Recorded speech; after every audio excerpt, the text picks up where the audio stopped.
ఆదికాండము 31వ అధ్యాయము. లాబాను కుమారులు మన తండ్రికి కలిగినది యావత్తును యాకోబు తీసుకొని మన తండ్రికి కలిగిన దాని వలన ఈ యావదాస్తి సంపాదించనని చెప్పుకొనిన మాటలు యాకోబు వినెను. మరియు అతడు లాబాను ముఖము చూచినప్పుడు అది నిన్న మొన్న ఉండినట్లు అతని ఎడల ఉండలేదు. అప్పుడు యెహోవా, నీ పితరుల దేశమునకు నీ బంధువుల యొద్దకు తిరిగి వెళ్ళుము, నేను నీకు తోడై ఉందునని యాకోబుతో చెప్పగా, యాకోబు పొలములో తన మంద యొద్దకు రాహేలును లేయాను పిలువనంపి వారితో ఇట్లనెను, మీ తండ్రి కటాక్షము నిన్న మొన్న నా మీద ఉండినట్లు ఇప్పుడు నా మీద నుండలేదని నాకు కనబడుచున్నది. అయితే నా తండ్రి యొక్క దేవుడు నాకు తోడై ఉన్నాడు. మీ తండ్రికి నా యావత్ శక్తితో కొలువు చేసి తినని మీకు తెలిసే ఉన్నది. మీ తండ్రి నన్ను మోసపుచ్చి 10 మార్లు నా జీతము మార్చెను, అయినను దేవుడు అతని నాకు హాని చెయ్యనీయలేదు. అతడు పొడలు గలవి నీ జీతమగునని చెప్పిన ఎడల అప్పుడు మందలన్నీ పొడలు గల పిల్లల నీనెను, చారలు గలవి నీ జీతమగునని చెప్పిన ఎడల అప్పుడు మందలన్నీ చారలు గల పిల్లల నీనెను. అట్లు దేవుడు మీ తండ్రి పశువులను తీసి నాకిచ్చెను. మందలు చూలకట్టు కాలమున నేను స్వప్నమందు కనులెత్తి చూడగా గొర్రెలను దాటు పొట్టేళ్ల చారలైనను పొడలైనను మచ్చలైనను గలవై యుండెను. మరియు ఆ స్వప్నమందు దేవుని దూత యాకోబు అని నన్ను పిలువగా, చిత్తము ప్రభువా అని చెప్పి తిని. అప్పుడు ఆయన, నీ కనులెత్తి చూడుము, గొర్రెలను దాటుచున్న పొట్టేళ్లన్నీయు చారలనైనను పొడలనైనను మచ్చలైనను గలవి. ఏలైనగా లాబాను నీకు చేయుచున్నది యావత్తును చూచి తిని. నీవెక్కడ స్తంభము మీద నూనె పోసితివో, ఎక్కడ నాకు మొక్కుబడి చేసితివో ఆ బేతేలు దేవుడను నేనే. ఇప్పుడు నీవు లేచి ఈ దేశములో నుండి బయలుదేరి నీవు పుట్టిన దేశమునకు తిరిగి వెళ్ళుమని నాతో చెప్పెననెను. అందుకు లేయా, ఇంకా మా తండ్రి ఇంట మాకు పాలు పంపులెక్కడివి? అతడు మమ్మును అన్యులుగా చూడుట లేదా? అతడు మమ్మును అమ్మివేసి మాకు రావలసిన ద్రవ్యమును తినివేసెను. దేవుడు మా తండ్రి యొద్ద నుండి తీసివేసిన ధనమంతయు మాదియు మా పిల్లలదే ఉన్నది కదా. కాబట్టి దేవుడు నీతో చెప్పునట్లెల్లా చేయుమని అతనికి ఉత్తరమియగా, యాకోబు లేచి తన కుమారులను తన భార్యలను ఒంటెల మీద నెక్కించి కనాను దేశమునకు తన తండ్రి అయిన ఇస్సాకు నొద్దకు వెళ్ళుటకు తన పశువులన్నింటినీ తాను సంపాదించిన సంపద యావత్తును పదనరాములో తాను సంపాదించిన ఆస్తి యావత్తును తీసుకొని పోయెను. లాబాను తన గొర్రెల బొచ్చు కత్తిరించుటకు వెళ్ళియుండగా రాహేలు తన తండ్రి ఇంటనున్న గృహదేవతలను దొంగిలెను. యాకోబు తాను పారిపోవచ్చున్నానని సిరియా వాడైన లాబానుకు తెలియచేయక పోవుట వలన అతన్ని మోసపుచ్చిన వాడాయేను. అతడు తనకు కలిగినదంతయు తీసుకొని పారిపోయెను. అతడు లేచి నది దాటి గిలాదను కొండతట్టు అభిముఖుడై వెళ్ళెను. యాకోబు పారిపోయెనని 3వ దినమున లాబానునకు తెలుపబడెను.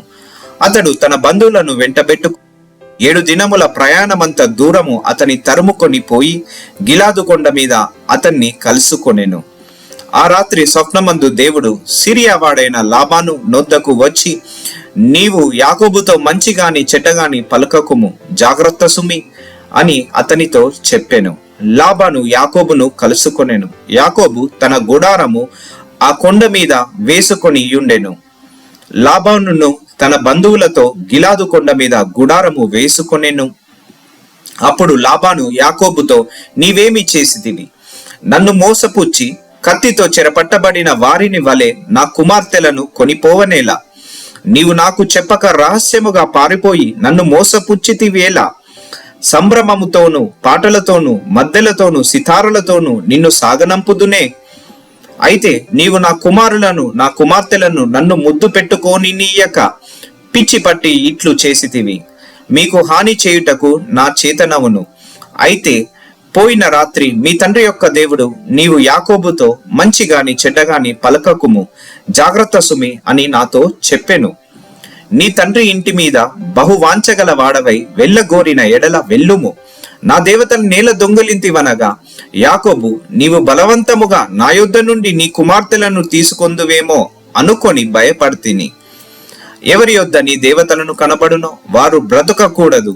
నీవు నా యొద్దనున్న వాటిని మన బంధువుల ఎదుట వెదికి నీ దానిని తీసుకొనుమని లాబానుతో చెప్పెను. రాహేలు వాటిని దొంగిలెనని యాకోబునకు తెలియలేదు. లాబాను యాకోబు గుడారములోనికి, లేయా గుడారములోనికి, ఇద్దరి దాసీల గుడారములలోనికి వెళ్ళెను గాని అతనికేమీయు దొరకలేదు.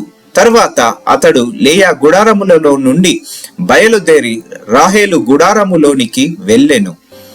రాహేలు ఆ విగ్రహములను తీసుకొని ఒంటె సామాగ్రిలో పెట్టి వాటి మీద కూర్చుండెను. కాగా లాబాను గుడారమందంతటన తడివి చూచి నప్పటికిని అవి దొరకలేదు.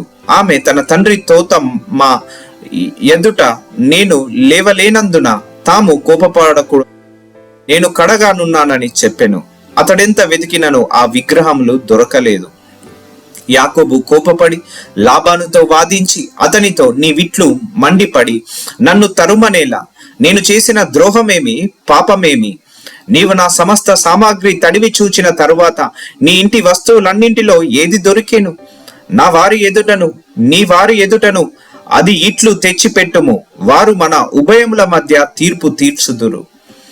ఈ 20 ఏండ్లు నేను నీ యొద్ద నుంటిని, నీ గొర్రెలనైనను మేకలనైనను ఈచుకొని పోలేదు, నీ మంద పొట్టేళ్లను నేను తినలేదు.